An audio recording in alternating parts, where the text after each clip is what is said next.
So I got a few cards in from a pretty scarce Japanese candy issue. That's the 1958 Fujiya Caramel set. So I want to show you some of these cards and talk about the set a little bit. In 1958, Fujiya, which is a candy company, they released a product called Fujiya's Baseball Caramel, and each little box came with a little card, and the little cards looked something like this.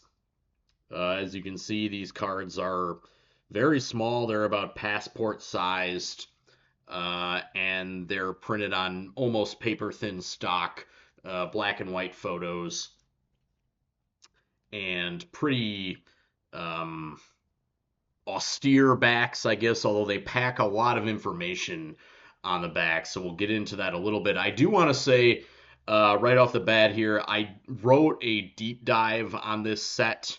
More of a deep dive. It's not like a super, super duper deep dive, but more of a detailed look into the set. And I also provide translations of all of these backs on my site, Nippon Baseball Retro.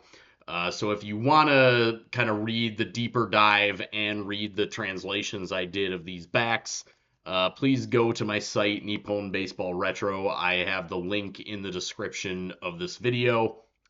If you're watching on TV, it's NIPPON Baseball Retro, all one thing, .blogspot.com. So, or is it .net? I guess you can try both. So let's get into these cards. So the regular cards, as I said, they're really small. They came in individual sized boxes of the caramel, Fujiya's Baseball Caramel. I got all Tigers players, and I also got a premium. So there were premiums for this set as well. Actually, how it worked was one in every three boxes of Fujiya Baseball Caramel had a voucher inside for a large size bromide. So we'll start with that, I guess. This is what the bromides look like. I got one large size premium, and this is of Yoshio Yoshida. Yoshio Yoshida is a Hall of Fame shortstop for the Tigers. I would say he profiles a little bit like Ozzie Smith. Modest offensive numbers with great defense.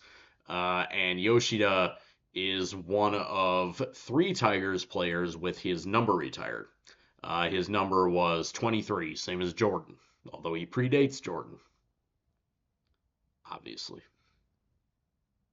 Now, these premiums could be found in a few different versions, depending on the player and stuff. They came with facsimile signatures like this one, or they came with a small printed name, or both, or neither. But all there are four variations on the front, but all of the premiums are blank backed like this one. So this was what you could get if you hit a box 1 in 3 that had a voucher for a premium. But let's get into the regular cards. These were one per box. So every box, Fujiya's Baseball Caramel, you got a little card like this. I got all Tigers players. I'll just start with this one. And this is Mitsuo Osaki. He's a pitcher. You can see the back. As I said, the backs are kind of plain and austere, but they pack a lot of information on the back. Basically, you have player stats, a little write up about the player, and then you have this section called Baseball Memo, which basically explains some fundamental baseball terminology and things like that. For example, this one is explaining what a hit and run is. Again, if you want to read the English translations of these backs, you can do it on Nippon Baseball Retro, my site. Link in the description. And actually, what I want to say too is that the backs of these cards, there's one aspect of the backs of these cards, some of the information they give on the back that is really, really hard to believe. It was like almost shocking to me. And I'll let you discover for yourself what that is by reading about them if you want on my site. But let's move on. So this is Hideshi Miyake, and he was an infielder for the Tigers. I like this one. You can see that Tigers real clear on his jersey there.